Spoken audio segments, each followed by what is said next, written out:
Last बात में कहे थी, राजकरणिया मानस ने जो नो कह दी राजा के ये गुण नहीं होते, नो कह दी राजकरणिया मानस ने इसी गात समाई चाहिए, पुरुषार्थ कर प्रजा पालन इसी भलाई चाहिए, इज्जत बंधन ना अपने हाथा लोग हसाई चाहिए, जा तो और दूसरा ब्याह करवा ले, जा नई लोग आई चाहिए।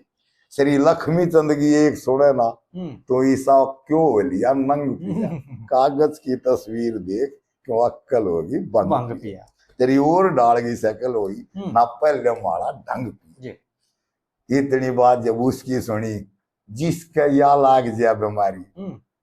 वो मानस नहीं मान्या करता किसी की, वो बेजरा की धीरे जिसके लागा वो नरजाना चोटास की आड़ी है ना। अरे एक और भी बात क्या, अरे नो बोला हो रहा कि ना मान्या करता जिसके